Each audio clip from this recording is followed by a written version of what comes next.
Hello and welcome to Catholic Answers Live. I'm Cy Kellett, your host. We got a special Easter show for you on this Easter Monday. And what a wonderful time of year. We'll talk a little bit about the Easter season. What are we supposed to do in the Easter season? It's funny, I always think Catholics know exactly what to do in Lent. They have no idea what to do for the Easter season. So we'll talk about that and many other things because we got a flannel panel for Easter Monday, and where we talk about the news of the world from a Catholic perspective. The news today is the Lord is risen. I know you've heard that before, but think about that. Think about that as still the news, and it's still true. And nobody, it's not like a debunked old-timey myth or something. The Lord is truly risen. And so that's news that can give our hearts joy. We're all wearing flannel, so this will be an official episode of the Flannel Panel. We're joined by Joe Heschmeyer, apologist here at Catholic Answers, writer extraordinaire. Hello, Joe Heschmeyer. Happy Easter. Happy Easter to you, too. It's great to be here. Well, thank you very much. And also with us, the president of Catholic Answers, in a very fine flannel, Chris Check. Happy Easter, Chris. Resurrexit sicut dixit. Oh, no, I can't remember the Latin response. Can you do it, Joe? He's risen as he said. This one's on you. He didn't say it to me. Resurrected sicut dixit. That's all right, gentlemen. It's fine. I'm sorry that I don't know. He's risen as he said. Well, right. That's my favorite. Oh, no, maybe that is the response. That is the response. Yeah, okay. It is the response. It's in the Regina Coeli. Yeah. But I like that one because I love that as he said. We'll talk about that later. I love that too. Why? What's Easter? Said. Talk about whatever you want. We want to talk about the resurrection. Go for it, man. Well, of course, this is what the angel says to the women. Oh, yes. So it's either the angels in Luke and who's the other one? Joe. Matthew. Matthew, thank you. I don't know the context of what I'm. The angel at the tomb. I mean, I've got three other choices, but I don't know which thing you're asking about. Okay, so in Luke there are two angels. In Matthew there's just one. It doesn't mean there weren't two, but Matthew only tells about one. But Luke does give us a little more detail. And he says. But he says to the women, he's risen, just as he said. Yeah. And so there's a kind of.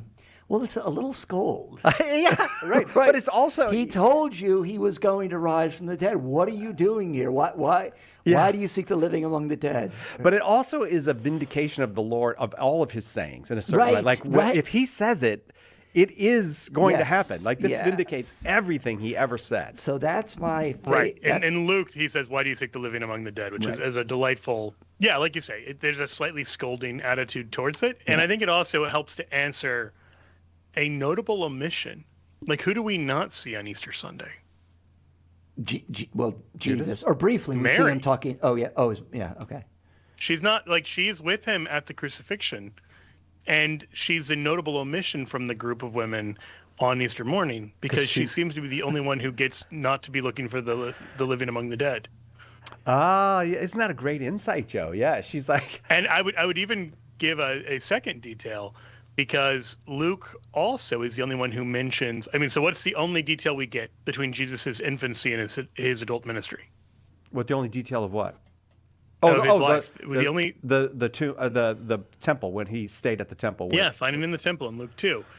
And the question is why? What is so important about this moment that of all of the possible events from the life of Christ for 30 years, this is the one that was worth mentioning? And I think the answer to that is this. Like, when does the finding in the temple happen? Like, what is the Jewish feast they're going to celebrate? Passover. And how long is Jesus separated from his mother? 3 days. Yeah. Why, this is starting to be a premonition of something, isn't it? It is, indeed. And so when Mary goes up again at Passover and is separated from her son because he is doing the will of the Father, 3 days later, she's not expecting to find the dead in the tomb. She's expecting to find the living Christ having returned to her. And so we're left to kind of put those pieces together. We're told Mary pondered these things in her heart, but it makes sense if that this is why, Luke doesn't tell you this is what you're supposed to draw away from this passage. But once you see it in light of the resurrection, it's like, oh, of course. How did we miss this? Yeah, she is the one who gets it. The disciples, they're a little confused. They're incredulous. In fact, when the women come and tell them, they say, "Oh, well, this is women talking." I know that's like, come on. They don't know what it means. They do go to Peter and John go to investigate, which is another great passage which we can come to. But What, John running faster than yeah, Peter? so exactly. Why does the gospel report that? It's a There's actually, I think, a very important reason the gospel reports that. I'm going to tell you though. And it's not just because he's like recording his PR. No, go ahead. Well, he's a younger man and he's faster than Peter, right? Yeah, But I think that I might know why Joe is going to say the gospel records, but I don't know. Go ahead, Chris. This is why I love that particular detail. Yes. Graham Greene. I knew you were going to talk about Graham Greene. Yeah. Graham Greene in an interview said, "This for me is evidence. This is a true story." Right. He says This this deta- looks like this detail. this looks like a news report. It doesn't look exactly. like somebody made this up. Yeah. And I'm guessing, Joe, that the reason You've got you're a going to profound theological reason. No, Joe. I don't think he does. I think that Joe's going to say the reason that it's reported is because that's how it happened. Oh no, I think that's also true. I was going to go for the profound theological reason. Okay, go ahead. There's a temple image that's going on here, that the tomb has become the Holy of Holies. And so there's this little detail that is reported in multiple of accounts of the evangelists, that Jesus is laid in a tomb in which no one had ever been laid. And you might think, like, why is that an important detail? Well, for the same reason that Mary's perpetual virginity is important. Because the Jewish idea of holiness is a thing set aside for God is only set aside for God. Like, you don't use the chalice at Mass for a tea party. It's inappropriate. That's not a knock against tea parties. It's just to say a thing set aside for God is set aside only for God. You can't put even the fine china in the Ark of the Covenant. And so no one else before or after Jesus ever is laid in that tomb. And so his tomb is treated like the Holy of Holies, where the Ark of the Covenant was within the temple. And only the high priest would go in. So John reaches the tomb first, but did not go in. Sure. This is John 20, verses 4-5. Instead, he lets Peter go in first. And even Protestant scholars observing this will say, yeah, that actually looks... James Jordan is who I have in mind here, that Peter is acting like the high priest would act. Oh. And so it actually shows something of the authority Peter has, and John's deference to him plays this important role. So I think it's all of those things. Why did he mention it? Because it's true, because it's the kind of thing one remembers when they're giving you their own eyewitness testimony. Right. And because there's this deeper temple imagery and Jewish imagery that many of us now, without that background, can kind of completely overlook or just completely miss. Go ahead, Chris. Well, I was going to say, so the women are a little incredulous. The disciples are a little incredulous. They go to investigate. Mary Magdalene, of course, it's revealed to her right away. But the people who are, I think, a little ready to believe are the Sadducees.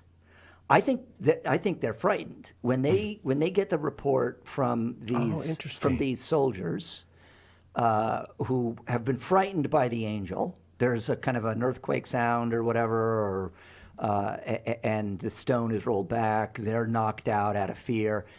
They desert their post, and probably, now this is, the details here are not given, but they do go find.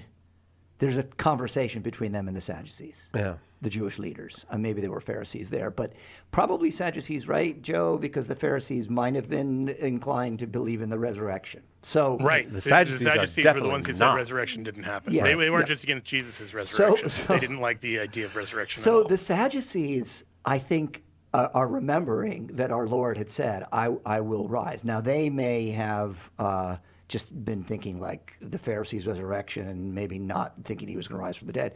But I think now, when the soldiers come to report, now they're like, oh, no. I actually think they're the ones who are They believe it. readier to believe, because then they have to set up A big lie. a bribe. Yeah. They have to bribe the soldiers, and these guys who have deserted their post are Roman guards. Employees. Now, I mean, they may not be Romans ethnically, but they are in the employ of the Roman army. Right.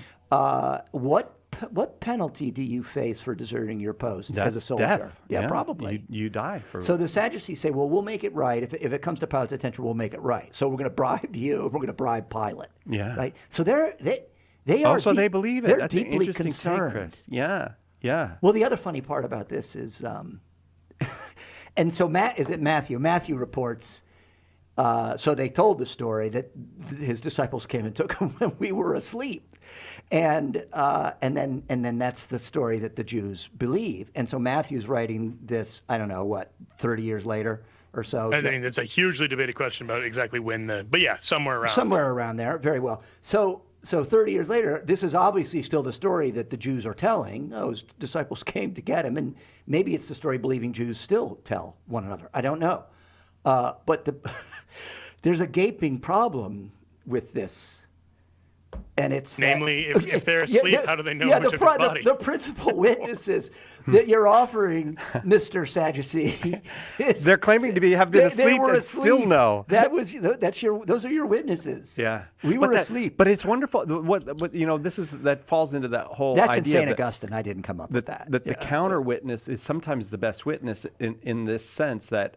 Well, this definitely, even after 2,000 years, if there was this move to create this lie, it means there was a body in a tomb and it was lost. Sure. It's missing. But all the modern scholars who go, oh, Jesus wouldn't have even had a tomb. He was just thrown in the garbage or something. No, even the counter witness of the time tells you there was a tomb, they knew where the body was, and that body was not there on Easter Sunday. Right.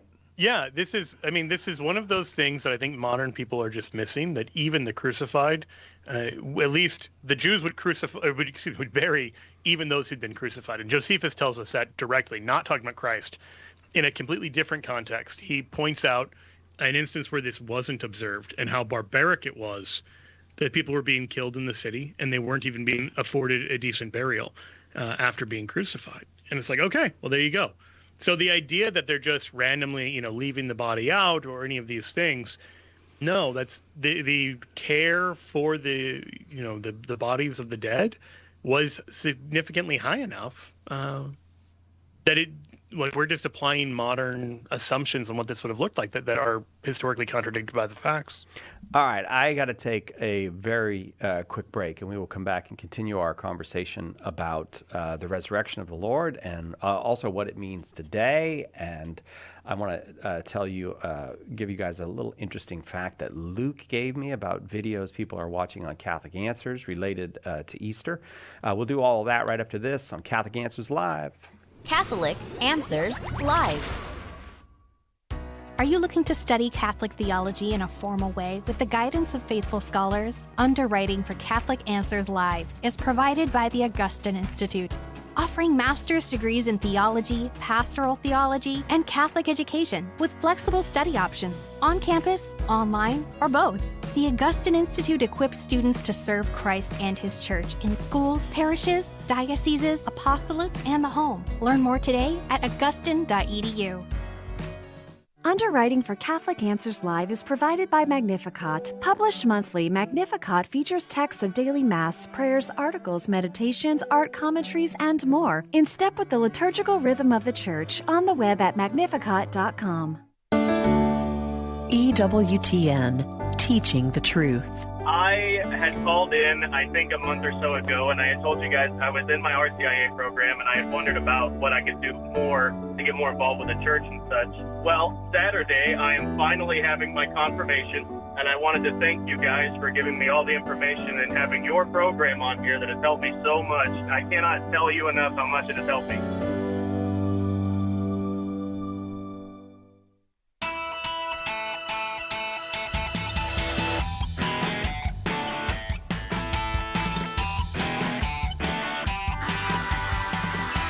Welcome back to Catholic Answers Live. Happy Easter to you. We're celebrating Easter by having a flannel panel program. Joe Heschmeyer, our guest. Chris Check, our guest. I'm Cy Kellett, your host. Flannel panel, we put on flannel shirts and we talk about the news of the day from a Catholic perspective. And some of you are off and you don't usually listen at this time. And maybe you're discovering us for the first time. If you'd like to know more about Catholic Answers, you can go to Catholic.com.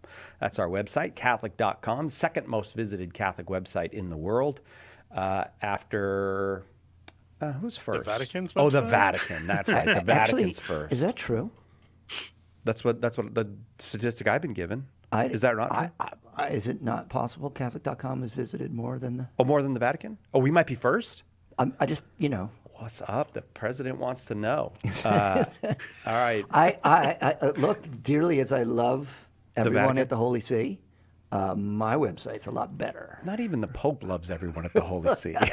Come on, man. No, you think we get more hits? Than I don't know if we do or not, but I know that if you want, I'm trying to remember who even told me that. I've been saying it for a long time. So I just checked, and at least the thing I'm seeing, the Vatican gets more hits. We are 26,000th in the world.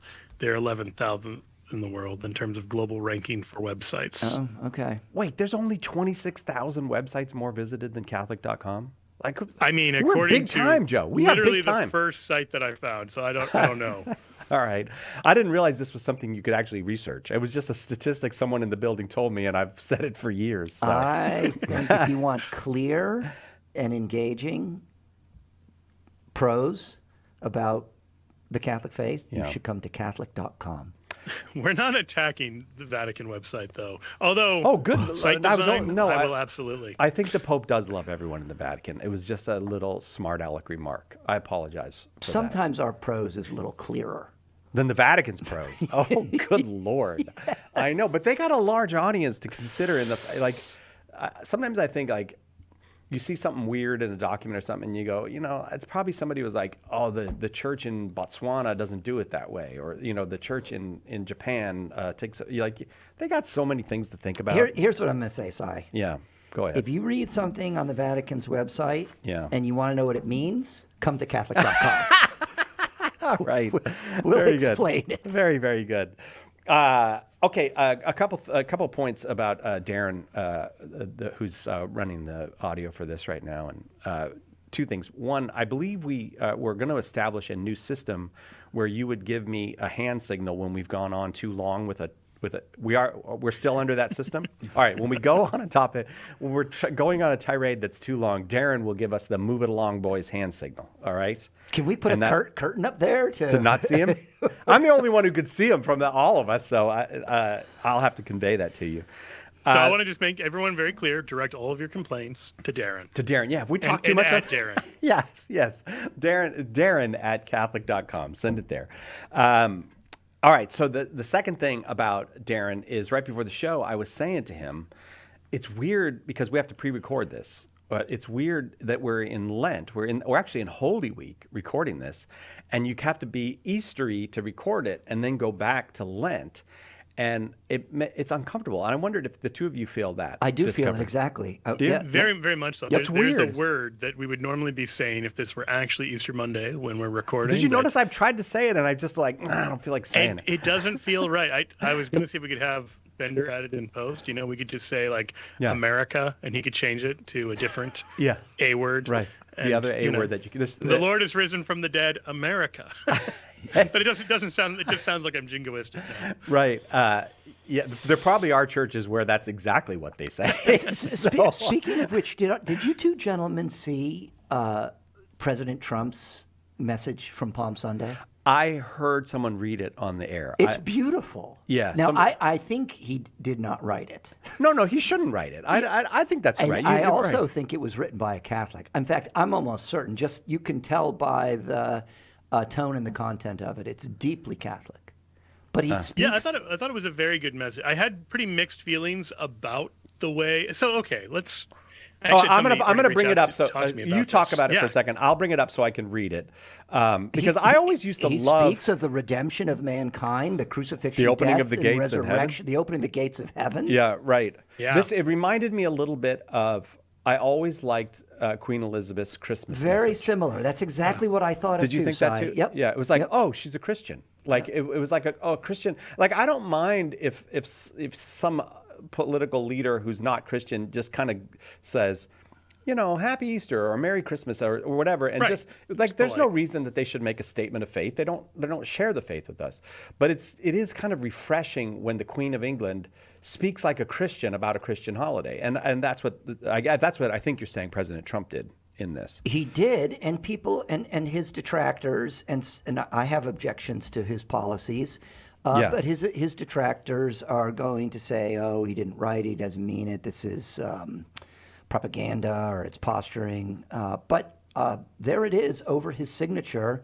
And I don't recall a statement of that tone and content from the previous occupant of the White House. I have to be quite honest with you, however. I'm not a real great historical record on Palm Sunday messages from the president. Like, I mean, they could all be fantastic. I wouldn't know. Like, when's the last time you heard one reported? But you had something you want to say, Joe. Well, this one, I think an important bit of historical context. Like, I am sympathetic to those people who say both. This is a beautiful the Christian faith, and there's obviously a political angle for the president to be saying this, but it's worth considering kind of what that angle would be. Namely, last year, in the final year of President Biden's time as president, Easter fell, if memory serves, on March 31st, which, unbeknownst to, I think, ordinary people, was also National Trans Visibility Day. Right. And so rather than commemorating Easter Sunday, the White House put out a statement acknowledging Trans Visibility Day. Now, this is, regardless of one's religious views, stupid politics, because only the most radical fringe on the left is going to be excited about or aware of this fake holiday, and to use the glaring kind of snub of Easter Sunday by comparison really stood out. Yeah, it's bad you know, politics if it's nothing else. It is bad right. Politics. It is. If you are living in a majority Christian country, even if a lot of those people maybe don't practice the faith deeply, to gloss over that while celebrating a radical political movement looks anti-Christian. Looks like you're not just indifferent to. I mean, at best, you're unaware of what's going on in most of the country. That this is an important day, the holiest day of the year for most Americans. It's at worst, like it looks like an intentional snub. I mean, I'm reminded of Google, where seemingly every holiday we're celebrating except for the Christian ones. And that kind of thing, people notice it. Those kind of snubs don't go overlooked. And so I think it is appropriate to give some kind of commemoration of Easter. You know, I don't know what else to make of it other than I'm grateful to see a recognition that Christ died and rose from the dead, and that this is something that you can affirm in a Christian country that doesn't violate other people's, disbelief in that fact. Well, and opened the gates of heaven.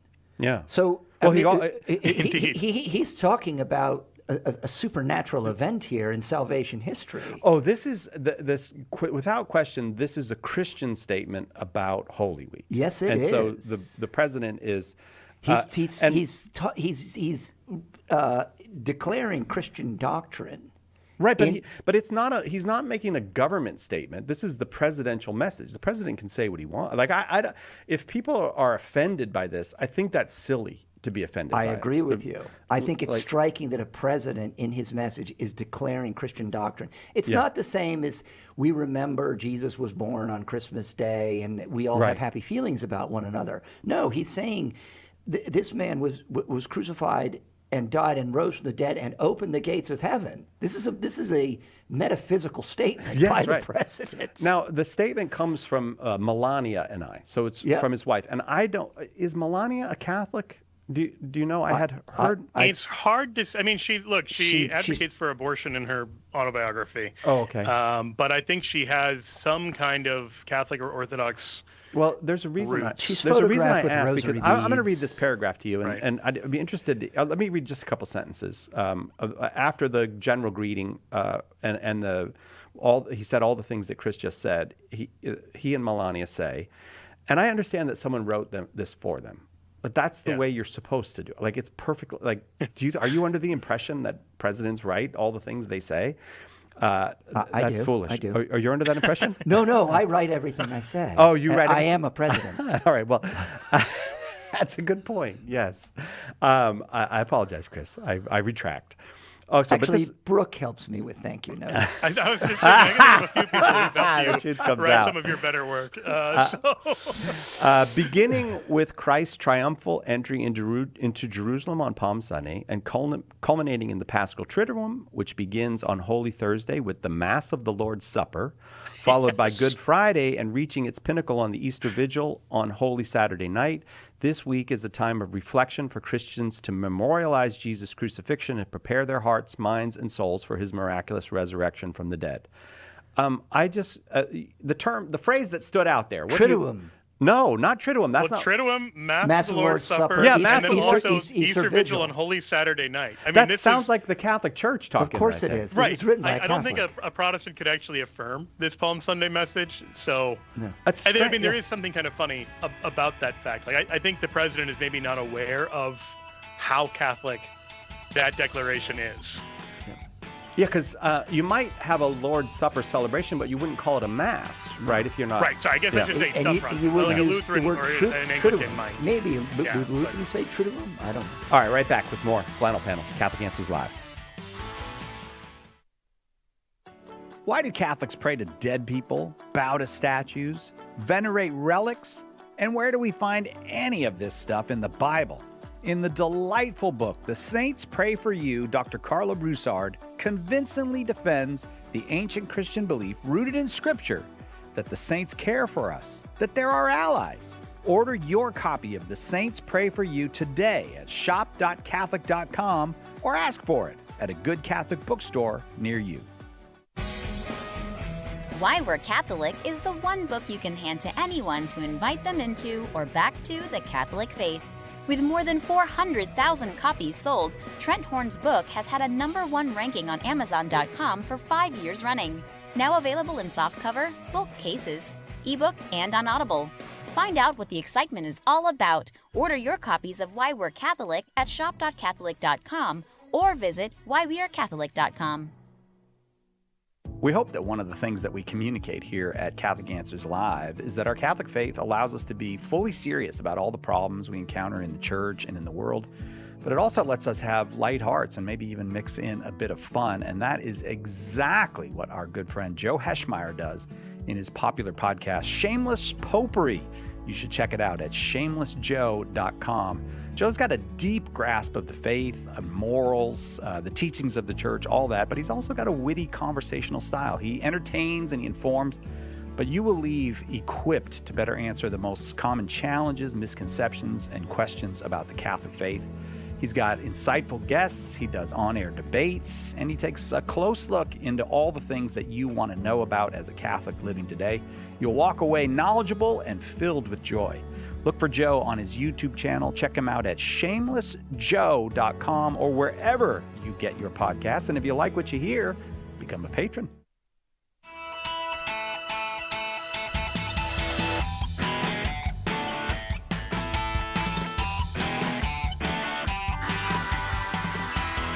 Welcome back to Catholic Answers Live, celebrating the resurrection today. It's okay to say Happy Easter today because Easter ends. This is when Easter ends for Catholics, next Sunday. Also on Pentecost. Yeah, 50 days. Also, never. Like it's like Catholics. We're like, okay, yeah, we get it that Easter is the holiest day of the year, but Easter never ends. You could say Happy Easter forever. Yeah, I mean, this is such a serious date, so people listening may not have understood the point you were making there liturgically. There's what's called the octave of Easter, running from Easter Sunday until what used to be called Lord's Sunday is now called Divine Mercy Sunday.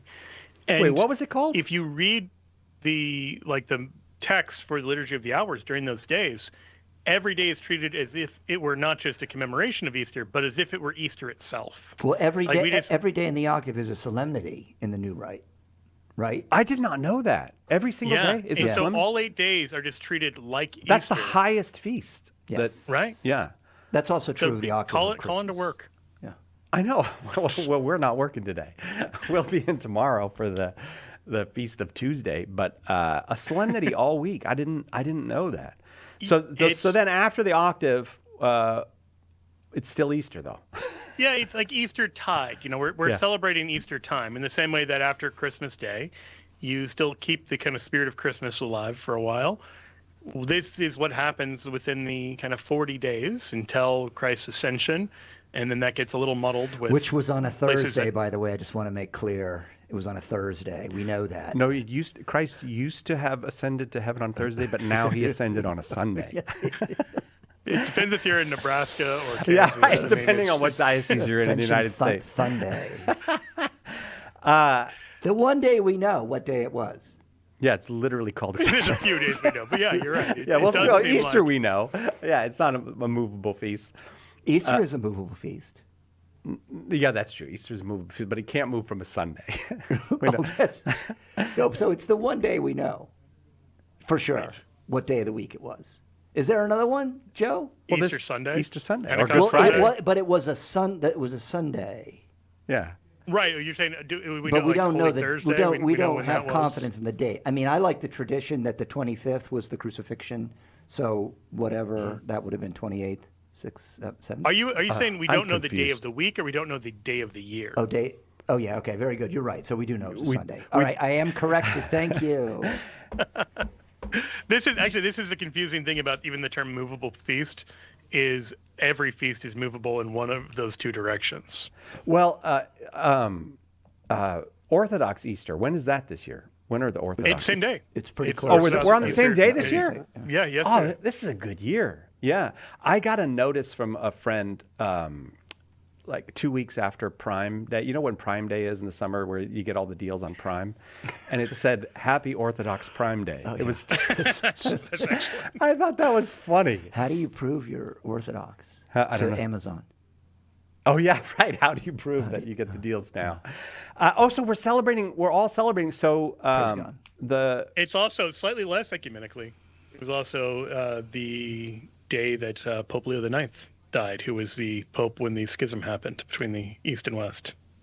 well, all those things are April happening 19th on the same day? was, amongst other things. I feel like we should have some kind of jubilee or something this year. We should. Everything's working out great. We should have a jubilee. It's very hopeful. Yeah, it's a hopeful sign. Okay, I wanted to tell you guys some news that Luke Bender gave me. Luke, of course, I would have him come in here and give the news himself. Is he here? Is he sitting here? I would have him give the news himself, but he speaks in paragraphs. Actually, he speaks in he's a computer guy. He'll give you all the details. Ones and zeros. Yeah, he speaks basically in ones and zeros, exactly.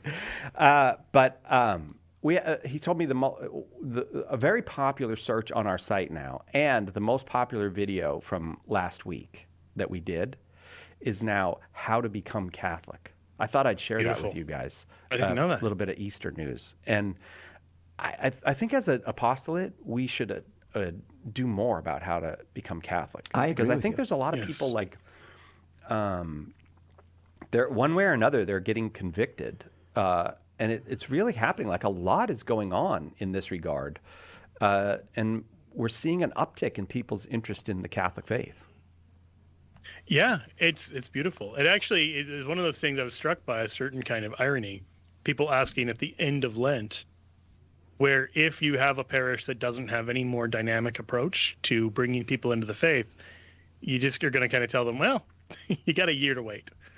And, we'll start preparing you, halfway through that. Right. But I hope that's good as an impulse to parishes to take seriously the job of evangelization and to, work with people on their individual journeys. Because not everybody's walk with Christ is going to be synced up to like an academic year, like a lot of RCIA is. Yeah, I like a parish. Someone comes to the parish, first of all, who's ever greeting people at the parish, if they come and say, I'm interested in becoming Catholic, how do I become Catholic? Maybe evince a bit of joy at that, and Yes. not just the bureaucratic, well, you missed it this year, but you can get on the curriculum for next year. But yeah, there's got to be right. We've got to be welcoming. If this seems to be a trend, and I'm going to share an article with you from Great Britain in a moment. It seems to be a trend. We better attend to that. This is an important thing. We've got to take people seriously who are coming. Yeah, absolutely. All right, let me give you a little bit of something from England in the. Now, what was the newspaper that it was in? Telegraph? The Telegraph, yeah. In the Telegraph. Oh, Lord, I'm having a problem finding it on my computer. So help me Well, out, fellas. it talked about the regrowth or rebirth or Oh, yeah, the extraordinary resurgence of Catholic faith in Great Britain. resurgence. Yeah. resurgence of, and I have to tell you, as an American, I don't know how those of you listening in the British Isles, as an American, the news seems bad out of Great Britain all the time. Like we're not getting a lot of things are going great in Great Britain. That soccer team won. The British soccer team won? Yeah, there was a soccer team in England and they won a game. Oh yeah, there is. There is the Wrexham phenomenon. Isn't that where they broke off from the EU? That was Brexit. Come on now, keep up. Wrexham is a town in Wales. I was for Brexit.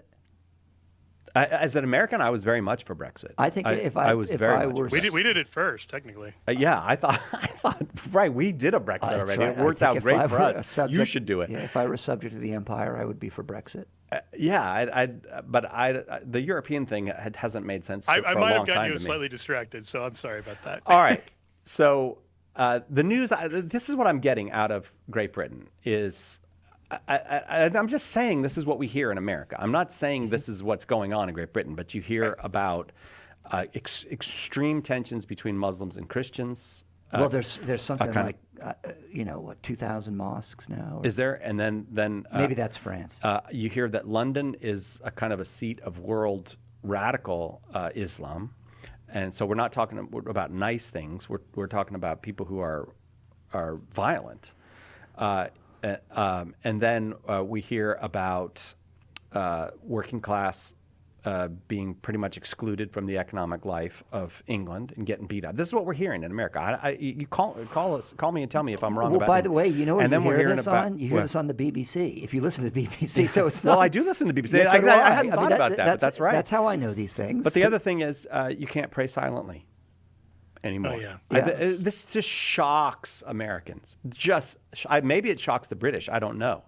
But to an American, to hear that a woman got arrested for praying silently is, that sounds like, do you not know that you're the bad guys? Like, this is really bad. You can't do that. So then you read a story like this, the extraordinary resurgence of the Catholic faith in Britain, and you go, oh, well, that's interesting. And they have this young man who was on a TV show called The Traitors, which is a British TV show. So it probably was 4 episodes long. I don't know. Well, and by the way, it was better than any American TV show. Did you watch it? No, but all British TV is better than American TV. I mean, the U.S. adaptations tend to be worse. There's a lot of bad British TV. Well, I don't watch TV, so I wouldn't know. Dramas. I devote my time only to spiritual reading and praying the rosary, so I don't know what you guys are talking about. There's a great new British TV show I want to recommend. Go ahead. Should we save it for... Yes, a recommendation coming up. But this young man, Harry Clark, he was on that TV show. He's 24 years old, and he's got tattoos. And I took interest in the fact that his tattoos are Catholic-themed tattoos. And he's 24, and he's Catholic. And he says God understands him like nobody else understands him. It's a very personal kind of Catholicism. And they use that as the intro into this story, which we spoke about briefly. We have spoken about briefly before, but this story about how young people, particularly young men in England, are becoming interested in the Catholic Church. And let me just read what Archbishop Mark O'Toole says about that. Archbishop Mark O'Toole from I think it said he's from the largest diocese in England, but he says, some have suggested that these young men who are coming to the church, the same ones who've been persuaded by influencers to be misogynists and opt for highly traditionalist views. But it's more nuanced than that, says Archbishop O'Toole. They're not extremists or fundamentalists, but they have been looking for something. And the words they use a lot about the Catholic Church is coherence and consistency. I just want to see what you two thought of that. I mean, as from inside the Catholic Church, we often complain about a lack of coherence and consistency, but from outside, that is not what people are seeing. Well, yeah, I think that's quite right, especially when you say compared to what?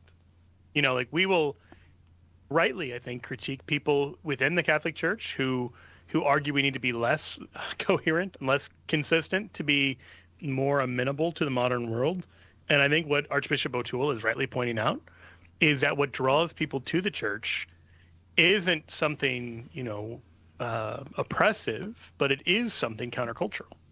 Now, I thought it was actually very funny in the line before what you quoted, where he said, "We noticed that large numbers who join us are young men. They come after they have surfed the net." Wow. Like if you want to see the the state of the church, it's in the fact that we are led by people who still use the expression "surfed the net," who are. Yeah, I didn't find that anachronistic at all. But that I believe that. But if you want to understand Catholic answers, yeah, right. One out of the three of us noticed that was an old-timey term. Yes. But what a striking thing, though, because we talk about the internet. Is there a better expression than surf the net? Yeah, the Joe? World Wide Web. I'm just kidding. So surf the web.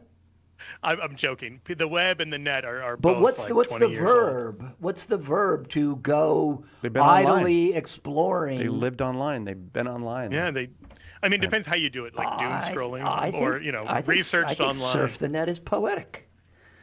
Yes. I don't think he was saying it's not poetic. I don't know how one surfs on a net. It seems like a muddled expression. Surfing a web is even worse because you just think that seems like the least likely surfable thing you could surf on. Let's not get bogged down here, though, because Darren will give me the signal. I meant it as a quasi-serious point, though, that even in the face of a not particularly tech-savvy church, people are still going online and finding plenty of reasons to become Catholic. You know what, though? Don't you think that they're finding Matt Fradd? They're finding Catholic Answers Live. They're finding Dr. David Anders. This is something I really don't think Catholics, we talked about it last time, and once again, we're actually doing a good job for once of using media. And the media that we're using is podcasts, and like you had a blog before you were even famous Joe Heschmeyer. You had Shameless Popery, and I just think we should, there's a lot of awful Catholic content. There's a lot of awful every kind of content. But to the sincere searcher who needs to find out, what is the Catholic faith? Do I belong there? They can find it. There's good stuff out there, and it's convincing. And like these young people that find, let's just say Jimmy Akin, for example. I listened to his podcast the other day on the gospel. What is the gospel? And I don't know. If I was a young man just surfing around and I found a Catholic with the tone that Jimmy takes and describe what does the New Testament mean when it says, like Jesus, repent and believe the gospel. In the first chapter of Mark's gospel, there's Jesus. Well, what is Jesus talking about when he says repent and believe the gospel? Jimmy does 45 minutes on it where he explains all the different takes, all the different ways somebody can understand the meaning of the gospel, and then he explains what a proper Catholic understanding of the gospel is, what the gospel message is. That's right. The fact that that's there and anybody can get it at any time, I think that's a bigger deal than we've been letting on. I agree with what you're saying, Cy. The thing that interests me, well, of course, I want to make sure that Catholic Answers continues to provide first-rate content and that our fellow workers in the vineyard do.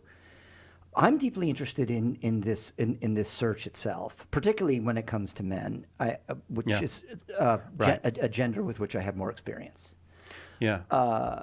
So for those who don't know, you have a bunch of sons and no daughters. Well, I was also speaking of myself. Yeah. Yes. So, but I am happy to learn, the content is there, and that's a cause for celebration. But also that this search is continuing. So young men are coming to understand that modernity has lied to them for going on a century now, at least since the post-war period, right? Yeah. That it's actually sort of bad to be a man or bad to be masculine. Yeah. Right. And so as a consequence, you get a reaction to that, which is a kind of bad masculinity. I guess it's called toxic masculinity or something. Well, yeah, you get the crazy Andrew Tate kind of meanness. Right, or even some of the right-wingers here in this country, the guy that Trent finds himself having to correct from time to time. I forget his name. I don't actually know who that is. Yeah, he's a... I should listen to Trent Horn. I really got... I'm totally blanking. I'm totally blanking on Nick Fuentes. Nick Fuentes. Oh yeah, so you get a kind of almost cartoonish masculinity because they just don't know what real masculinity is like. Correct. I would suggest you see this as kind of a broader. Sorry, I don't want to interrupt your point. Well, I would say this is an ongoing trend. I'll just finish. So they are landing there first. I think a lot of them anyway. Andrew Tate and Nick Fuentes. Surely there are other examples, but they're unsatisfied. Yeah. This is actually something in my heart is telling me, in my conscience, this is not where I should be landing. And then a few of them, and a growing number apparently, if this article is to be believed, are locating the fullness of masculine expression in, of course, exactly where it would be in the church founded by the man who was the fullness of masculine expression. Right. Yeah. Yes. So I think it's so I'll just finish right here. This is not so much of a news story, particularly the reference here to kind of first they land on maybe the hard right or something.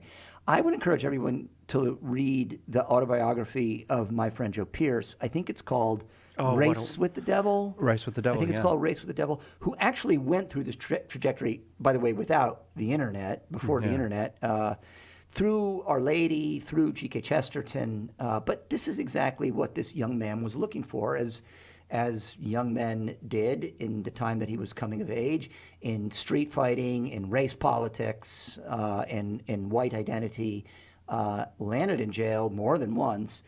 Someone finally hands him a copy, I think, of Orthodoxy, and then he makes his way into the Catholic Church and is one of the church's most articulate and humble and beautiful defenders of the fullness of her tradition. Yeah. Not just theological, but literary.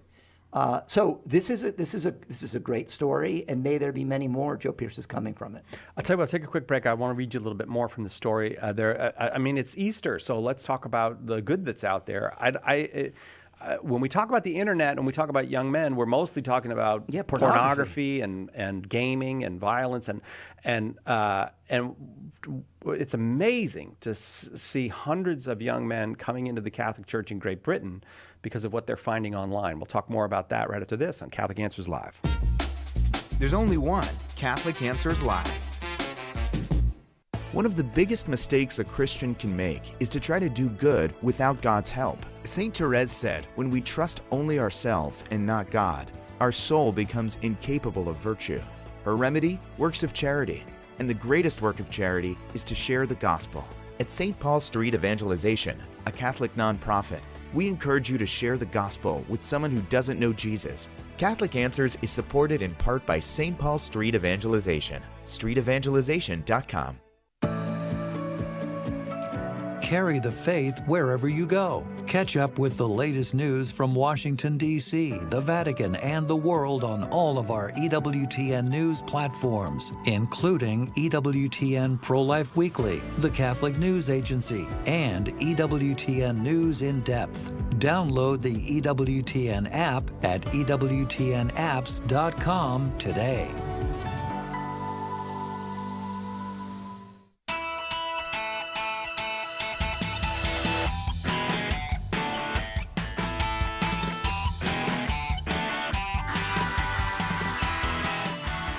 Welcome back.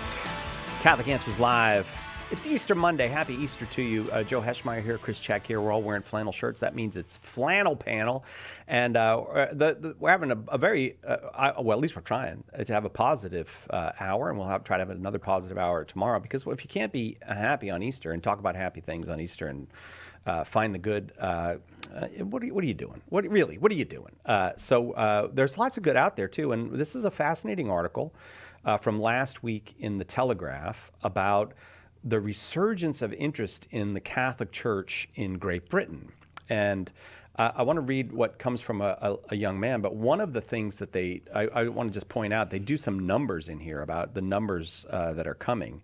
And some of them are the same numbers that we saw in that article we did last time we did Flannel Panel, the article from Luke Coppin in The Pillar about the numbers that are coming into the right of elect in dioceses, and it's way up in some of these British dioceses. They point to the fact that both John Paul and Benedict visited Great Britain. Tony Blair went to Mass. It even says Boris Johnson is a Catholic. I did not know that about Boris Johnson. But so I guess what they're saying is, look, there's some of these public images of Catholicism for people to see. But most of it, at least according to Archbishop Mark O'Toole in Great Britain, comes down to they're finding the stuff on the internet. And I'll tell you what, I feel very proud of Catholic Answers, though. I think we're strong on the internet. And I think some of these young men probably listen to Joe Heschmeyer, or they probably listen to Trent Horn. But let me read you just, Chris, just one from this young man named Will Mortimer, who has the single most British name any human being has ever had. His name is... I think Benedict Cumberbatch might still beat him, but it's going to be a close contest. Will Mortimer says... You need a hyphen, though, for, he says, there's so much disorder in the world, and I did not have any meaning in my life. Catholic theology has a coherence for me. It makes sense, gives me a connection with Christ. For me, it's a lifeline and a reason to continue. Oh, praise God for that. I can confidently say that Christ is the light of the world. Will, you're winning. For Clark, too, God is a lifeline. I was saying to God, give me a sign, give me a sign. And then the pilgrimage program, which is from one of these archdioceses, came along. A sign to show that God is there and that I am not alone. I will let you gentlemen comment on that, but I would just want to say to young people, you should pray the same way. Ask God to give you a sign. He'll give you a sign. He wants you in his church. But what do you think of what Will said there? I think it's a magnificent confession of faith, first of all. There's pretty much no better words than you can say than Christ is the light of the world. Yeah, it is a striking reminder. I know we were starting to say this before the break, that the modern world has failed to deliver on its promises. It doesn't create light and peace and order. It clearly has not done so. And a growing number of young people are responding to that. And they're responding to that in one of maybe 3 or 4 directions. One was just to lean into the disorder and chaos in a way that's deeply unsatisfying. One is a sort of man-made desire for order, which I think explains a lot of the manosphere that we were talking about before the break. But then one is to realize that the kind of order that we need, the right relationship of everything to everything else, has to come from outside, and it has to be transcendent. And that Christ alone can provide that sort of structure to reality. And I think we see that in the desire for the Catholic Church. I think we see a growing number of public thinkers who are seeming to point in more that direction. More obviously, I'm thinking of people like Jordan Peterson here, that there is this growing sense that there's a brokenness in our world that can't be fixed, not just within us individually, but in us broadly, that can't be fixed but for divine intervention. And thanks be to God, we've got that intervention.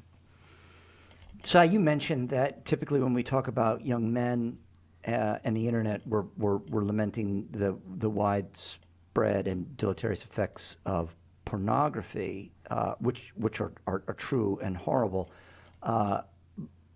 My concern when I read a story like this, and it's going to sound a little odd coming from someone at the helm of an apostolate that gets most of the information out because of the World Wide Web, is that young men who do find the faith, whether it's through Trent's or Joe's podcast, or you mentioned Matt or Jimmy's, that they remain living in the medium too much and don't get out and live in the real world. It's good to leave off pornography and take up Jimmy Akin's Mysterious World or Right. the Jimmy Akin podcast, or whichever it may be. But you can't stay there. You have to get married or go into the priesthood. Those are your choices, or the religious life. The single life's not a vocation. And then also, live life day to day, whatever that involves. But chiefly the growing of a family. Yeah. But maybe it's a doorway where they will get out of the online world, where they'll go, oh, there's a real world I got to get out into. The sacraments. Yeah, that's a very good point. Right. The sacraments would do that. They ground you in reality, in the real world. We'll continue this conversation. There's so much good news, but here's the primary good news. The Lord is risen. He who laid down his life for us is the first fruits of the coming kingdom of God, and we have every reason to rejoice. But we'll give you some more newsy reasons to rejoice when we come back right after this on Catholic Answers Live.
Welcome back, Catholic Answers Live. I am Cy Kellett, your host. So happy to be with you here on this Easter Monday, doing an Easter Monday show and a solemnity. Today's a solemnity. I just found out, I didn't even know this. They were explaining Catholic liturgy to me last hour, and every single day for 8 days, Easter included, and Divine Mercy Sunday included, all those 8 days are solemnities of the church. So happy Easter to you. Happy Easter. A special welcome to those who have received their sacraments at Easter. Praise God. Many of you call, I mean, percentage-wise, I'm sure it's not a high percentage because there's millions of people who have been coming into the Catholic Church, but many, many calls this year about people who are on their way in, and praise God and welcome home and all of that. Welcome into the life of the church and the life that only Christ can give in the sacraments. It's a little bit of a mellower flannel panel today. Joe Heschmeyer's here, Chris Check is here. We're all wearing our flannel shirts. But you gentlemen will notice one thing we're leaving out. We're not going to pick on National Public Radio today. It's true. They get an Easter reprieve. It's an Easter reprieve. It's an Easter ceasefire that we're having. Easter Accords. Yeah, we've reached right. Sometimes I wonder if we go too far in our picking on National Public Radio, and then I go listen to National Public Radio again, and I'm like, oh man, they're baiting me into it. But no, not today. Not for Easter. We're not picking on National Public Radio. But I did want to let you guys know this, and I don't know if you've heard this at Joe, because and I don't know if you've heard it, Chris. But I'm also not sure how much public speaking you've been doing lately. But more and more people coming up to me going, "I love the flannel panel." I think we're. I don't want to brag, but I feel like we might be getting popular. I feel like we're. Possibly. I have not had this experience, but I'm happy to hear that you have. Yeah. You were addressing just recently a captive audience in a prison somewhere. Well, I think we are big in prisons, Yeah. but boy, do they hate National Public Radio in prison. No,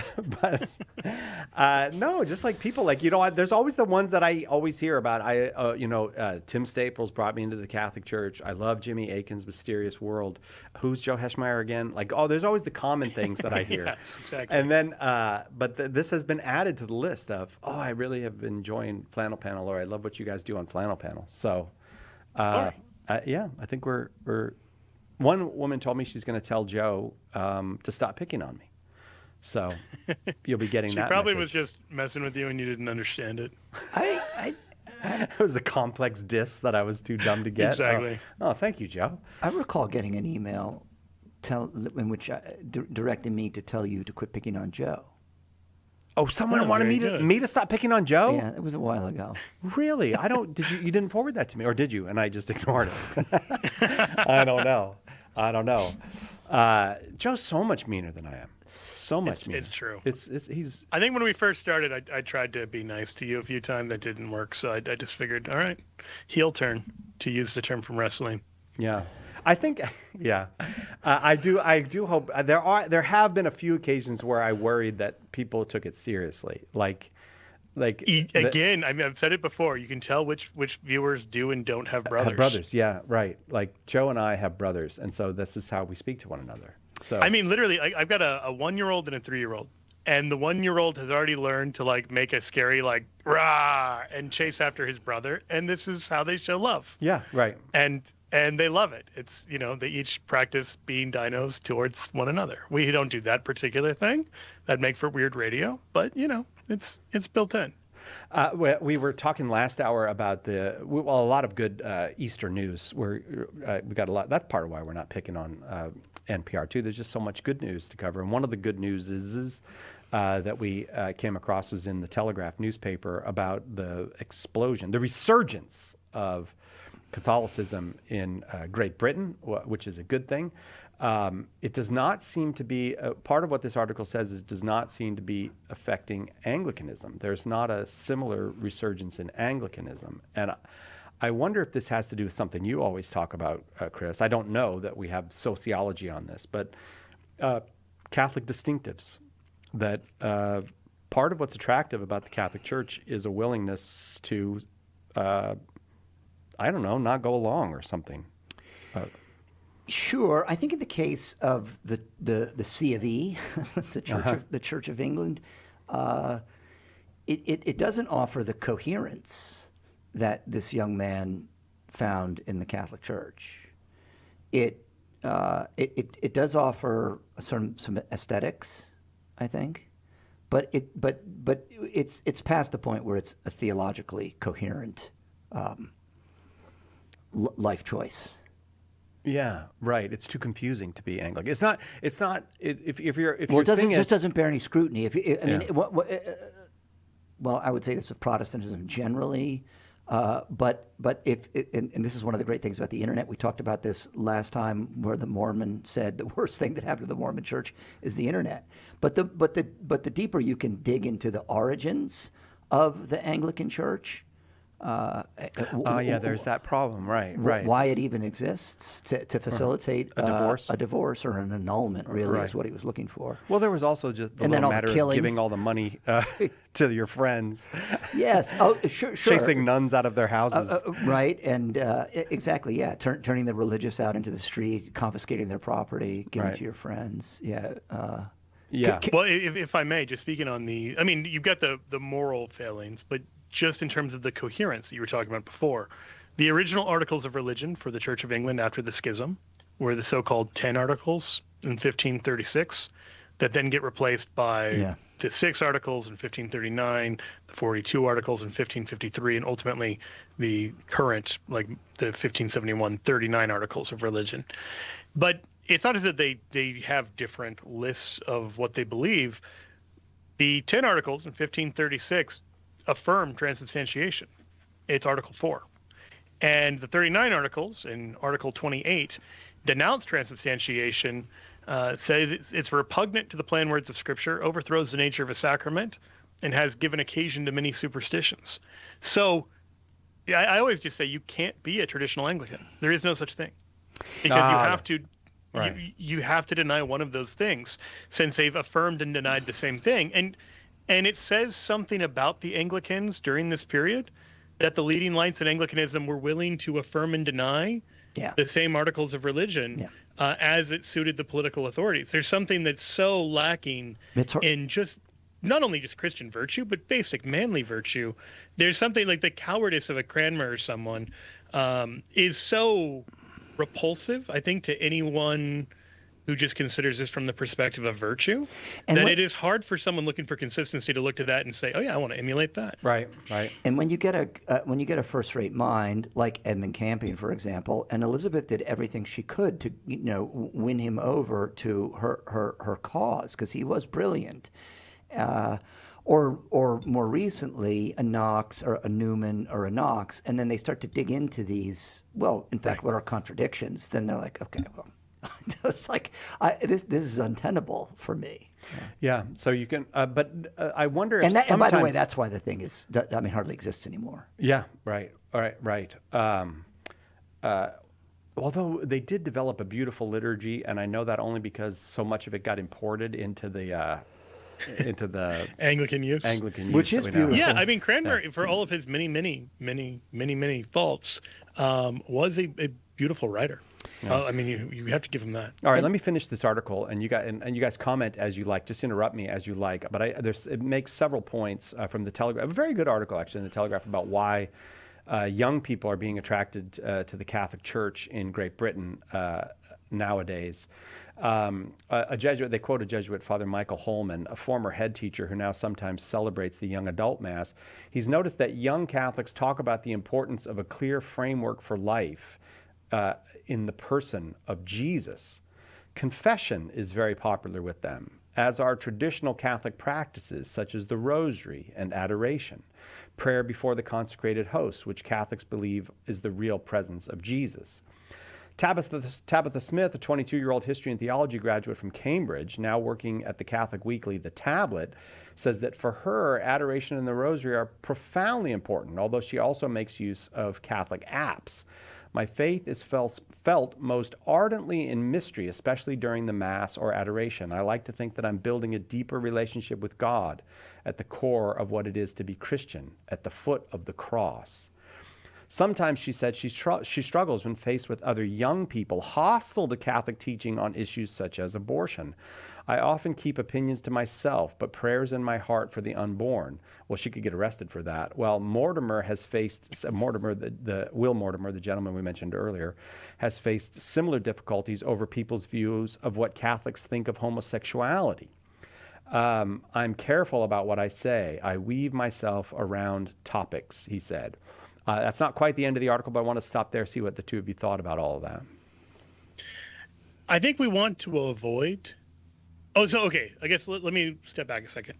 There's a long tradition of kind of recusant Catholicism in the UK, where it was when it was illegal to be Catholic because of Protestantism rather than secularism, then there was, I think, this tendency to privately hold on to the faith, but to keep it pretty private for fear of being executed. And very understandable. Right. But unfortunately, that's still not the full expression of the gospel. Now, you might have to be somewhat discreet at times, depending on the climate in which you're operating. I'm not suggesting, if you're living in a place where Christianity is illegal, that you need to start a very public ministry. You can work secretly, you can work quietly, but work you must. It can't just be a set of opinions you have in your own heart. It has to actually come out in some way, shape, or form. And so I don't want to knock the young people who are clearly coming to the right place and are bearing witness to Christ in this very article. So I don't think that they're guilty of that. I think there's a way of understanding those words to mean you do your Jesus thing privately and we'll do our secular thing and never the twain shall meet. And that's not it. There's more to it that's demanded of us. If that was all it was, then the secular world wouldn't be threatened by Christianity and wouldn't have to work so hard to suppress it. I just want to add to what Joe has rendered there so beautifully, an invitation to Will Mortimer. Will, get a hold of us here at Catholic Answers. I'm quite serious. And we will furnish you with whatever resource you need so that you can defend the faith with confidence and charity and joy, just the way my colleagues do here at Catholic Answers. And you will be doing the very thing that our Lord asks you to do, which is go make disciples. I do think it's striking, though, that abortion and homosexuality have, we can say, oh, well, that's, one of or those are two of the positions people take in the world. But I do believe they've been weaponized against young Christians. I think that the Yes. argument for abortion and the argument for a very kind of an openness to gay marriage and gay adoption and all that stuff has been weaponized in the sense that, these things are obviously true and you should and you have to hold on to them. You can't let go of these. Those are what make you a good person, is believing in these things. So this Christianity is false. I think this is quite systematic, actually. I don't think it's accidental that, the article I'm going to share with you next includes the same topics, particularly homosexuality. Yes. Homosexuality is destroying, or this homosexual kind of, how should I put it, a kind of agenda, since about the early 2000s, this very public push to normalize homosexuality, homosexual practice, homosexual life, to normalize it and make it the moral equivalent of heterosexuality, that's what the project is. They're trying to make it the moral equivalent, has been destructive of many young people's faith. I think, Cy, you're explaining why, in fact, abortion as a weapon, as you've described, is losing its traction. I'm sorry, I just mixed. Oh, you think so? I just mixed metaphors there, but nonetheless, I think among young people it is losing. They're starting to understand. 20 years ago, right to choose, et cetera. Everybody knows it's killing a baby now. I mean, everyone knows that. Right. So either you're for it or you're not, and that's a small number of people who really are for killing a baby. The so-called gay marriage thing is a little more difficult to, I think, for someone who's not taking the time to think it through, to understand what is disordered about it, because you say, well, look, if two people love each other, they care for each other, and so there's a lot of sentiment, and emotionalism that's bound up in it. But when people start to understand what love in fact is, then this one is going to lose its traction as well. You think so? There's an article from 2024 from the New York Times, and the headline is, "In a first among Christians, young men are more religious than young women." And there's two takeaways from that. Number one is just what the headline said. I'm going to quote the article. It says, "For the first time in modern American history, young men are now more religious than their female peers. They attend services more often and are more likely to identify as religious." Now, that takeaway by itself is worth focusing on, because we often talk about like the problems facing young men when we should be attuned to what are the problems facing young women that are leading them to fall away from saving faith at an alarming rate.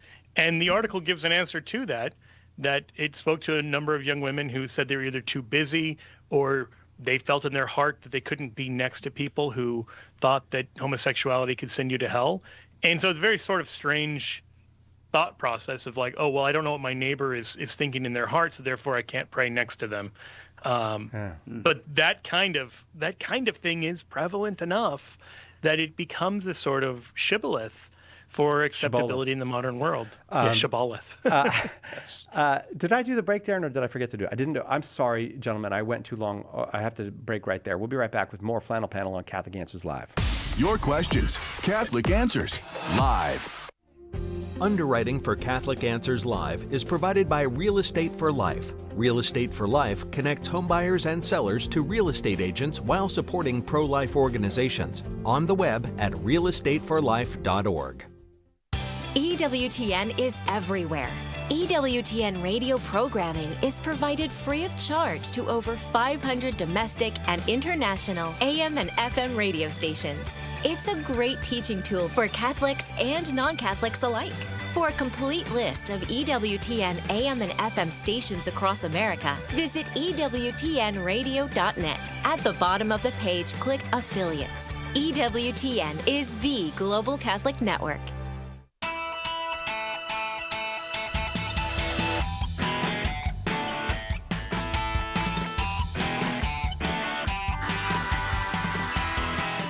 Welcome back to Catholic Answers Live. Extraordinary, really, what has happened this year. The news about the numbers of people coming into the Catholic Church, and I can tell you anecdotally, Darren noticed this before anyone else I know noticed it. He just said, we're getting more calls from people who are interested in the Catholic faith. We're not getting as many combative calls. We're getting more calls from people who say, I'm either coming in or I'm thinking about coming in or I've got one or two obstacles, but I think, like that. That's way more common now than that was when I got here 8 years ago. Now, I'm not claiming that my arrival here at Catholic Answers is what turned the tide, although probably it was a major contributor. I'm not claiming that.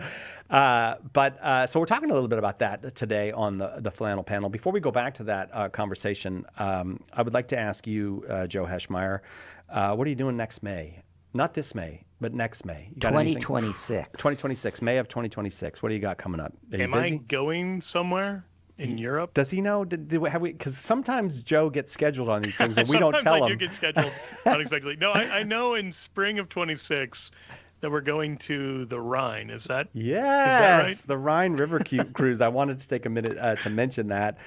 Chris Check will be there. Joe Heschmeyer will be there. I will be there. Father Sebastian Walsh, the wonderful Father Sebastian Walsh, the author of the book you probably hear me give away about as much as any, The Secrets from Heaven. He will be our chaplain. Is he going to wear his flannel cassock? Oh, we should get him a flannel cassock. It's not too late to start knitting one if you know how to knit. I don't know if you can't knit flannel. That's not how flannel works. Sebastian a flannel cassock. We've been doing the Flannel Panel for years, and Joe still doesn't understand flannel. He thinks anything with stripes or squares on it. The tip of the iceberg. Yeah, I don't know the difference between flannel and plaid. May I continue our Please talk about the Rhine River Cruise. Yes, do the commercial. Yeah. So, my friends, Catholic Answers has chartered the entire riverboat. And it's like the best one. It's a great line. I looked it up. It gets the highest rating of all the riverboats. It's a beautiful ship, and it's a great line. We begin in Amsterdam, and I know if you look at a map, it looks like we're going down, but we're actually going up. You're going up the river. Upriver. Yeah. Right. Yeah. So, and then we end in Basel. Here's what I want to say. In addition to Catholic Answers having chartered the entire boat. So everyone on this riverboat will be a Catholic Answers friend, someone who loves the work that we do, someone who loves Jesus Christ, just absolutely delightful people to spend 10, 12 days with. This tour, this pilgrimage cruise, is bespoke. Speaking of knitting, What a fancy word. Nice We're doing term, a bespoke yes. cruise. So the entire itinerary has been customized by us. Oh, yeah. Guided heavily by our old friend, dear friend, I should say, Father Hugh Barber, who's very familiar with this region. And I know the Danube is quite famous because that Russian guy wrote a song about it and everything, you know? Stravinsky, he's Russian, isn't he? Oh, the waltz. The waltz, Yeah, yeah. yeah. I know that's a blues song. I was totally trying to think, but Danube, what do I know about the Danube? But in fact, in history, the Rhine is the more important river. And the Catholic Rhineland is rich in history. And I know everyone is familiar with the progress of Christendom coming up out of Rome, converting the Franks, making its way to England. But then we get to guys like Winfrid or Boniface, and then we start getting across the Rhine, and it gets very cloudy in our heads. And yet, this is the region of Boniface, of Charlemagne, of Hildegard of Bingen, and the growth and expansion of the Holy Roman Empire into the Habsburg Empire. This is where Catholic Europe flowers. Yes, And the flowers. flowering of it is made manifest in some of the most stunning cathedrals. Cologne, I think, is, I don't know, longest, largest, tallest, something. We're going to see magnificent Gothic cathedrals. We're going to have great food. We're going to have wonderful company, beautiful liturgies, a superb chaplain. You don't want to miss this. My friends, the boat is already a quarter sold, and this thing is still more than a year out. They're already a quarter sold. Yeah. More than a quarter sold. Yeah. Wow. Yeah, because I was surprised at how many people said they're just gonna book this early. Because we haven't done a river cruise Since the Danube. and that was what? That was 8 years ago. Pre-COVID. Yeah, pre-COVID. Yeah. And it's, go ahead. CatholicCruise.com. CatholicCruise.com. Yep. You can also do Catholic.com/cruise. Right. Either one of those will work. Right. But Catholic. Or if you forget both those, just call Catholic Answers and we'll tell you everything you want to know. But You can also Google Catholic Answers Rhine, and that will, I just checked, that also works. All right, Google. Come with us. The fact that it's the best river ship on the Rhine. Yeah. Because I looked that up. I did, Chris. I really did. And that it's entirely taken with a Catholic Answers thing. So you could do talks and stuff on the boat. We'll have talks of history, theology, spiritual direction. All the land excursions are bespoke. They're bespoke. And then we'll have mass in these places too. It's not just like you're going to look at Cologne Cathedral. Right. We're going to worship in these historic, important to the spread of Christendom, to the Germans. Will we hit Dusseldorf? Yes, we will hit Dusseldorf. Yes. Okay, Yeah. I'm not going to say it if we're not. Yeah. Okay, so Catholic.com/cruise, or just Google Catholic Rhine Cruise or Catholic Answers Rhine Cruise, or CatholicCruise.com. Check it out. Join us. Yeah, come. This is good. Well, this is good work on this. It's going to be Chris. great. It's going to be great.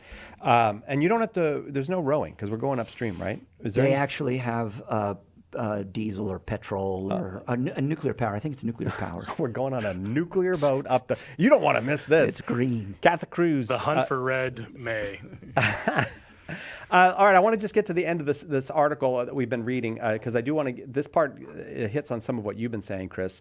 For the Jesuits, there's a major challenge remaining when it comes to the young people flocking to Catholicism in Great Britain, getting them involved in working with the poor, visiting prisoners, caring for the sick. Jesus was explicit about this, says Father Jim Conway. These young people are so strong in their faith, but the personal friendship with Jesus is a bit narrow. Father Conway has observed that the young adults he is meeting have demanding careers and are making space for prayer, but they have to realize that their faith means they also need to make time for God in serving others. Spiritual development effectively means sacrifice. As one of them said to me, Father said, they don't have the bandwidth for more. That is our challenge. I don't know Father Conway, but he nailed it. I think it's complicated.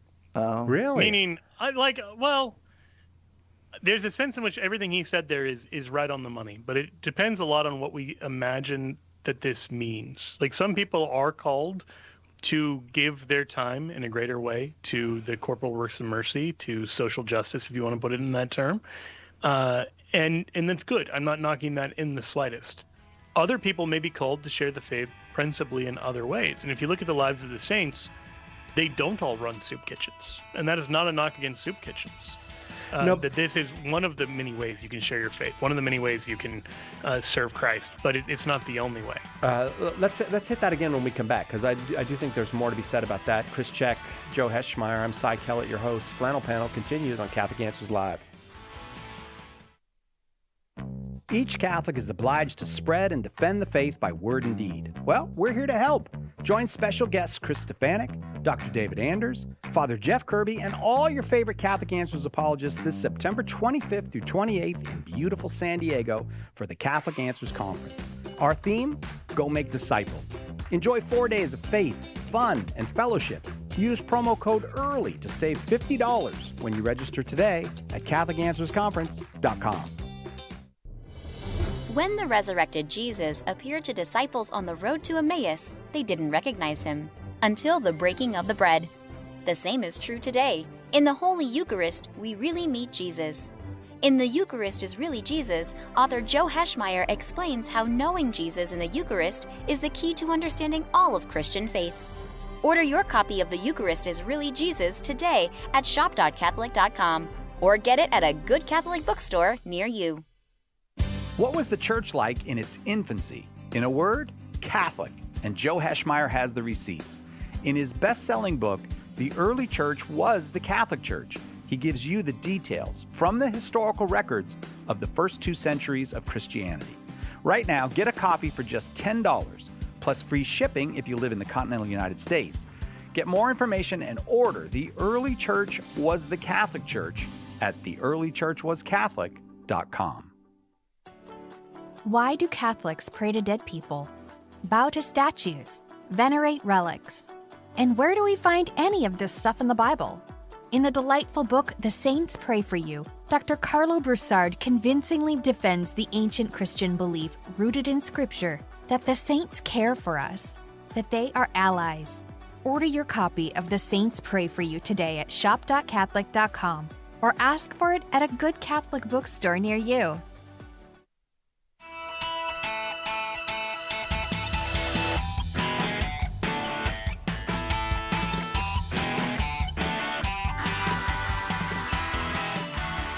All right, welcome back to Catholic Answers Live. Just finishing up some good news. We've been talking about the good news from Great Britain. We're talking about just the good news of the resurrection of the Lord. But I think the good news from lots of parts of Western society that we had seen this de-Christianizing in for a long time. There seems to be an arresting or even reversal of it in some places. And there is a discovery online among young people of the Catholic faith. I think that's great news. But we would just to resolve one controversy, we left it on, and then we'll move on to another story that we really do have to get to today. Flannel Panel talks about the news of the day from a Catholic perspective, and there's one we just really would be neglectful if we missed today. But just to resolve, I mean, the laity, it's perfectly fine to be a Catholic whose primary occupation is the raising of children, the sacrifices of married life, the working in the world. All of those things are perfectly fine, but you can't be a Catholic and not serve the poor. Like that's not it's not like that's optional. It's not I think like Thomas Aquinas says that. Oh, I'm busy raising a family. I really can't do anything for the poor right now. Right. I think it's good as long as we understand what we mean by it. Okay. And I say that because there was a sort of attempt or shift in theological circles in the 20th century to treat Catholicism sort of like an expression of just social justice activism, and that's it. And that's taking something true, but presenting it in sort of a corrupt way. That absolutely, we're called to serve the poor. Some of us are called to do that in a pretty full-time sort of way, or in a regular, structured, dedicated way where maybe you have a regular ministry, you go and you help in some context. Others are called to do it in a different way completely. And I just want to make sure we're not knocking a bunch of young converts to Catholicism because in their particular state in life, they're very busy, not very wealthy, and have limited means by which they're able to live that out. Sure. That doesn't take them off the hook, but it does mean that we want to think about this as broadly as we can. And I just want to give kind of a note of caution on that, I guess. The note of caution that I want to give, it certainly is both, and I agree with Joe, but the note of caution I want to give is this, especially to the young men who find they are drawn to the Catholic faith, as Will Mortimer said, because of its coherence. So in that word, he's making plain that I have found an intellectual argument that makes sense to me. Now, obviously, he's encountered something deeper in his sacramental life than a mere intellectual argument. But we want to avoid, and this is something especially those of us who work in the field of apologetics need to work very hard to avoid, simply having the Catholic faith be an intellectual exercise and not, as G.K. Chesterton says, a love affair, which is in fact what it is, a love affair with God. So that love affair finds expression, sure, in defending the faith, and maybe some of these people can become RCIA instructors or help with the RCIA class or something like that. But it finds expression in dying to self, in giving away of yourself. So in a marriage is a great way to do it, or as a priest or member of the religious life. But it finds expression in self-giving. So if I'm busy and all I'm doing is reading apologetics articles or listening to podcasts and then doing my job, and maybe I'm even knocking out my beads every day, or maybe I'm a daily mass goer, right? Or maybe I'm opening a bottle of Cabernet once a week to discuss the social justice encyclicals. But if I'm not doing something such as, get married, get involved in some of the work of my parish, then my faith is not seeing the fullness of its expression. So it does seem to me that the underlying concern has to do with the fact that young people today don't know how to socialize. And being Catholic is a social undertaking. And we need to help them with that. And it worries me, it does worry me a little bit that, the church in the 1950s was not healthy. And we know that because of what happened to the church in the 1960s and 70s. But it did have institutions like the sodalities and the various organizations people could connect with. And I think a lot of that has been stripped away in many parishes. And I wonder if these young people have something, like it can't be like serve the poor and figure out for yourself how to do it. We need to make it easier for them. We need to have a thing where we go, look, what we do here at this parish is we have a St. Vincent de Paul Society, or we have we have St. Paul Street evangelization, or we have things for you to do. We can't just tell them to do it. We got to have it for them. Someone who's really stepped into the vacuum here, I think you've described it well, Cy, is our friend Michael Foley, who has a trad starter kit article on Catholic.com right now, which I recommend to people. But Foley teaches at Baylor. And he and his wife, now I don't know if they still do this, I think they do, but he and his wife hosted frequent and regular gatherings in their home among young Catholics to what? Instruct them in the art of socialization. Really? And their marriages that came out of it. Our friend Jacob Imam met Alice at one of these parties at Isn't that beautiful? Michael Foley's house, yeah.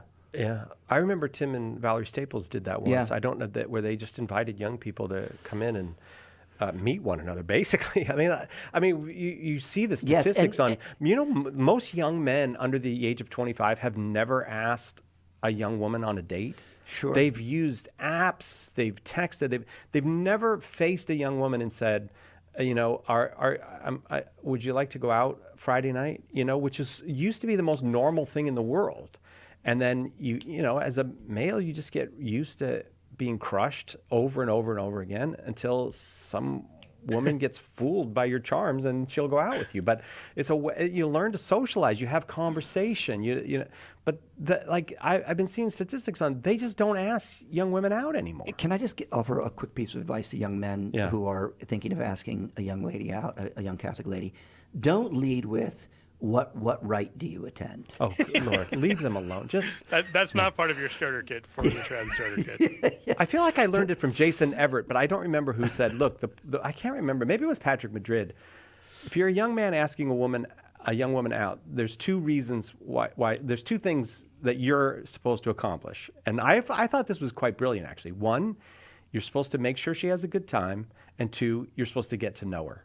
Those are your two jobs. That's what a date is for. Make sure that kind of in that order, by the way. Yeah. I agree. Wait. It's more important. If you make sure she has a good time, you're more likely to get another chance to get to know her better. Yeah. If you're trying to do all the screening stuff right now, that can feel too much like a job interview, and no one's ever been like, I really enjoy job interviews. Yeah, right. A date is not a job. It's not a liturgy interview. Like, how do you feel about the Novus Ordo? The thing is, Shut up, dude. That's not what a date is for. I'm not making that up. That's a real thing that young trad men do. So TLM.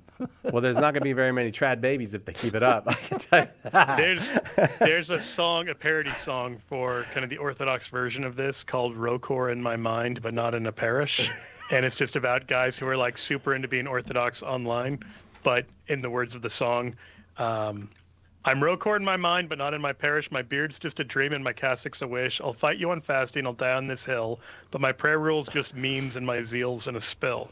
So it's just like, you're ready to debate it online, but are you actually living this? Right.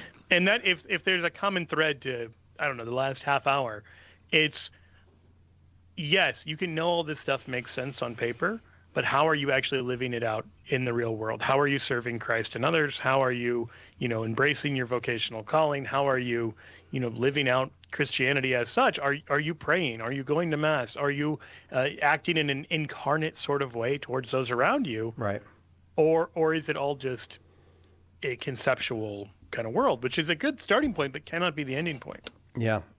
And we at our age, we need to be involved in our parishes to help construct these things. Like, if you have even a vague memory of what a parish was like in the 1960s or the 1970s, or maybe you even remember the parishes of the 1950s, where there were things that people could plug into. The Knights of Columbus still do this, but they're not going to figure it out on their own. If they've come to Christ, if they've come to the sacraments, we have to help them do the other things. We can't just say, well, you're not really Catholic until you're serving the poor. Well, how exactly am I supposed to do that? Who's doing that I can join with? Yeah, I would only push back on the idea that it has to be tied to the parish. Oh, I think that's we a have good point. an increasing sense that is not where life is lived out in a way that is pretty hard to get around. Like, if you live in one area and you work in another, and your friend group is somewhere else, and you go to Mass in a fourth place, where are you to live this out? It gets a little more complicated.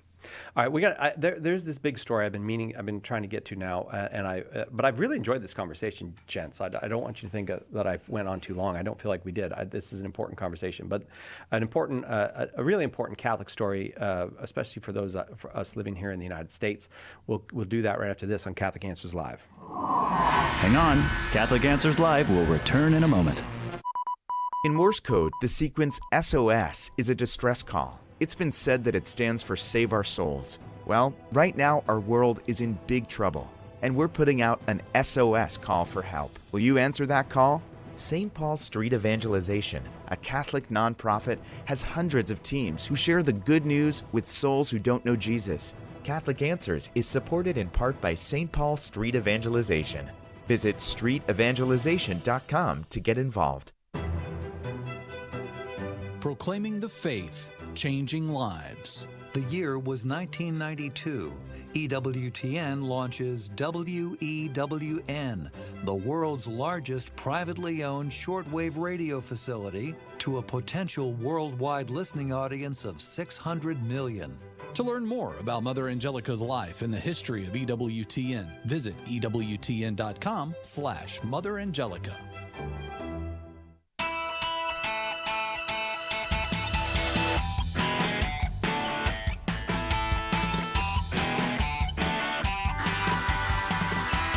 Welcome back to Catholic Answers Live.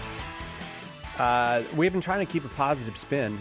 We haven't been picking on anybody or ridiculing interviewers from National Public Radio or anything because it's Easter. We have that Easter spirit, and I thank you, gentlemen, for all the great conversation. But we do have to hit something that's a little bit hard. I hard. can say something positive about NPR before you launch into that. Please say something positive about NPR. So I heard a story on NPR yesterday or the day before, and Joe made me think of it when he was talking about his kids pretending to be dinosaurs. Yeah. And the story was called Dinosaur Time. And it was a woman describing her need in her life. She recognized to eat more leafy green vegetables. Mm-hmm. So she puts on the soundtrack to Jurassic Park and stands over the kitchen sink and eats spinach out of the bag. And she calls it Dinosaur Time. And this was a story on NPR. Look, okay, first of all, the coolest dinosaurs are carnivores. So if you really want to do this, it's not going to be leafy greens. It's going to be raw beef or something. Yeah, you have to eat raw beef, but you have to strap your elbows to the sides of your body, so you have tiny little little arms. But the next time you guys hear from me, it's going to be my wife is really mad at Flannel Panel for making my husband and sons eat raw meat while holding their hands like T-Rexes. But you have to play the soundtrack of Jurassic Park in the background while you're doing this. I think it's good to eat leafy greens, so I'm just going to go with that. NPR. As my, I learned my that. comment. I learned that on NPR. And I don't know it about turns out if you Google this, you can find the NPR article with video. With video. There's video. I am not sure, however, about eating the spinach right out of the bag. Aren't you supposed to wash that stuff? Well, you can get that double washed. It's a little more money. Yeah. Well, then wash. NPR listeners, they got plenty I don't think the disposable income. dinosaurs washed their spinach. Then look what happened to the dinosaurs. Yeah. This is my point. Oh my I God! wiped out the Stegosaurus. If you're talking about health, you don't use the dinosaurs as your example. All right. I Famously trim animals, the dinosaurs. All right. An article, April 9th, Edgar Beltran in The Pillar. Nicaraguan priests must submit homilies for police inspection. Priests must present themselves at police stations for weekly questioning and review of their homilies and activities. He goes on to say the crackdown follows a February statement by the Nicaraguan government, which raised the prospect that the Ortega regime could stop recognizing new episcopal appointments made by the Vatican. According to a Christian Solidarity Worldwide report issued last week, Catholic priests in several dioceses are now required to go to the nearest police station for interrogation on a weekly basis. Some of these priests have said they are assigned a permanent surveillance official and are warned that they cannot leave their community without authorization. This last provision is especially affecting dioceses with large numbers of exiled priests, such as Matagalpa, which have relied on priests from other dioceses coming in on a weekly basis to serve parishes with exiled pastors. In these interrogations, these priests are reportedly being forced to present copies of their homilies to police to verify they do not contain any message critical of the regime. Local outlet La Prensa reported that in other dioceses, priests are not required to go to the police station, but instead the police go to the parishes and ask them for a summary of parochial activities for the week. That's awful. This is persecution of the church in our hemisphere, and I want to know what the United States is doing about it. Interestingly, and if you get to the bottom of that article, it's not stopping people from filling the churches. People are still coming to Mass, and sometimes we find that persecution is effective, and sometimes it backfires on the regime. This is a horrible persecution in a country that is very close to the United States. We went through it with Mexico, and we didn't acquit ourselves. We abetted it. We abetted the persecution. We were not helpful to the Mexican Catholics as Americans back in the 1920s.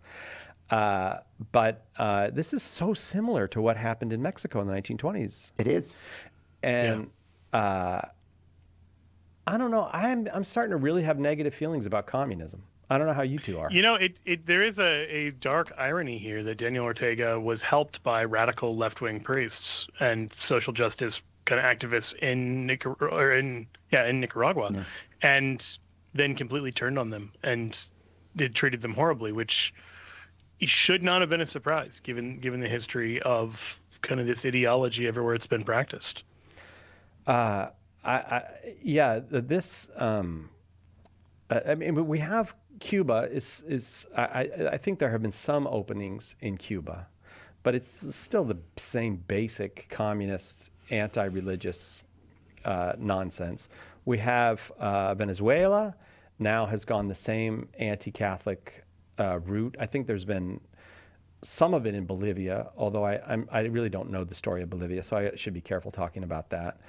But here we have Nicaragua just going full communist, anti-religion, particularly anti-Catholic. I mean, Ortega hates the Catholic Church. It's unquestionable from his comments that he hates Catholics. He hates the whole Catholic thing, and I'll be honest with you, I think he should hate Catholics if he really believes in this atheistic communist stupidity. His deathly enemy is the Catholic Church. He's right about that. His deathly enemy is the Catholic Church. Yeah, he'll find out that eventually he will lose. I hope he recognizes that before this side of the veil. Yeah. Yeah. So just for those who don't know, he was a Sandinista. So anyone familiar with the kind of Sandinista story, if you want to kind of connect the dots. Any to Clash fans out there? But you guys, yes. I mean, God bless the Clash. Clash. I was just thinking, as someone who grew up, I was born in '85, and I was kind of just old enough to be aware that there were all sorts of things being said at our church about, the Sandinistas and kind of glorifying them in some parishes. Yes. And it's something where there were a lot of Catholics both here and in Latin America who thought this was a way of living out service to Christ and the poor. Very much tying it into the prior conversation that we had. If your understanding of how we live out the gospel, of how we serve the poor, is we need the government to do that for us, that has historically ended quite badly. All right, so we have talked about this before. I feel like we have an obligation just to talk about it because I'm not seeing it reported anywhere in the New York Times. Right. Wait, no, CNN is the big defender of human rights. Anywhere where there's even the slightest offense against human rights, CNN, so they must be reporting this almost hourly on CNN, right? Yeah. I haven't seen a single.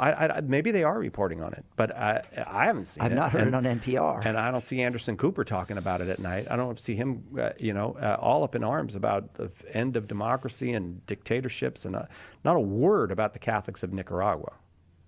No, it's quite unfortunate.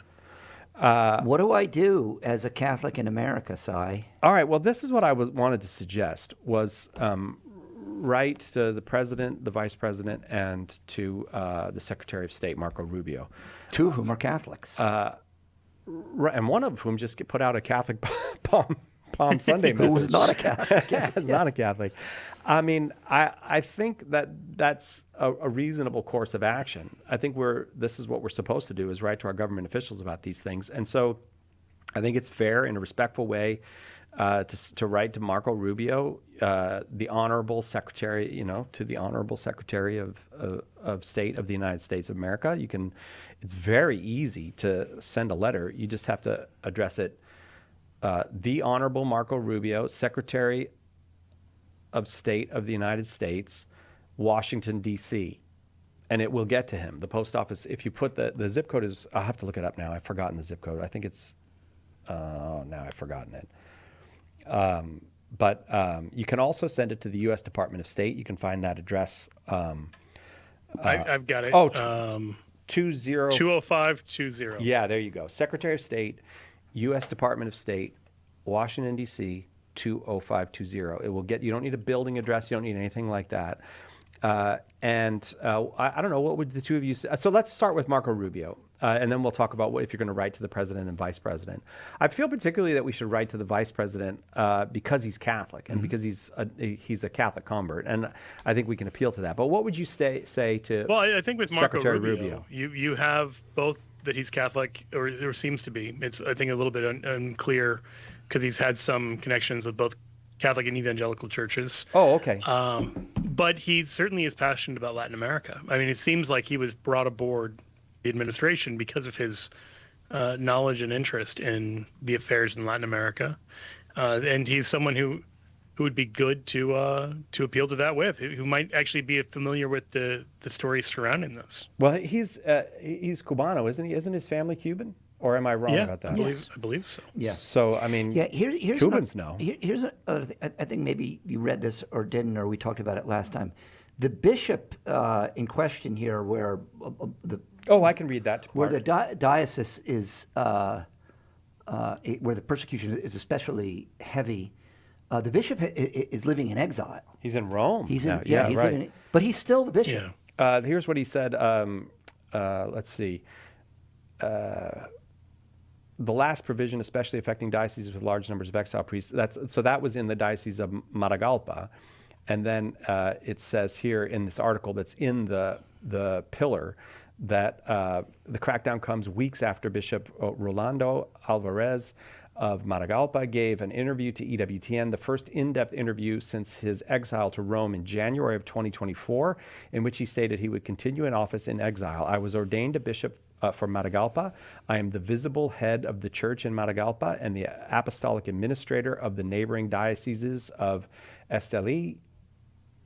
Neighboring diocese of Esteli, and will continue being until God wills it. The Nicaraguan regime responded to the interview 2 days later, calling it an attack on Nicaraguan sovereignty by the Vatican's website and platforms. So there is a bishop there, but he's in Rome.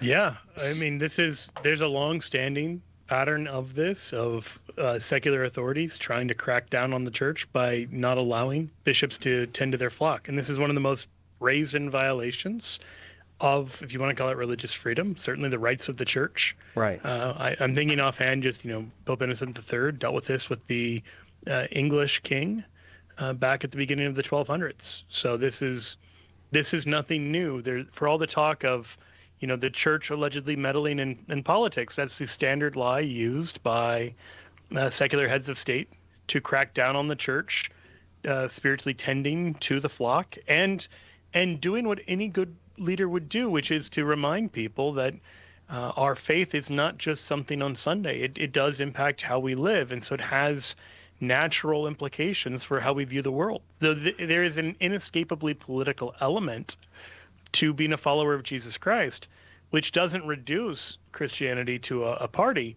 But for those who are obsessed with their own party and their own vision of politics, then I can see why it is an affront. So here's what's coming if Ortega remains in power, and he's arranging things so that his wife will succeed him. Yes, he will find his efforts are not as effective as he wishes, so he's liable to ramp up the persecution. And in fact, we don't know that this isn't already going on already. But there will be torture, there will be executions, and the reason we know this is because it happened, as Joe said, really finding widespread expression in the revolution in France in 1789, right. And then in modern times in Russia, in Spain, in Italy during the Risorgimento. And then, as you said, Cy, in Mexico. Every now and then, a demonic Marxist government makes war on the church, and a lot of martyrs are made. Now, thanks be to God, right, for martyrs. But this, my friends, is what's coming in Nicaragua, a country where the United States could have some influence. Most certainly could have some influence. So please do write to Marco Rubio, Secretary of State of the United States, and just express to him that this is a concern to you as an American citizen, as a Catholic, and that you would like to see the United States intervening. Yeah, I don't want to be careful about that word because I don't want a military. We don't need the Army to go in. Well, there's that Monroe Doctrine. I like. You want that back? And after you have written to the Secretary of State, maybe consider writing to the President of the United States at the White House, Washington, D.C. That's all you have to write on the envelope. Or you can write to the Office of the Vice President, White House, Washington, D.C. Send them those. Happy Easter, gents. It's been happy spending these 2 hours with you. Christ is risen. Indeed, he is truly risen. Truly risen, as he promised. All right, Peace Brothers, that'll do it for us. We'll see you tomorrow for a solemnity right here at Catholic Answers Live.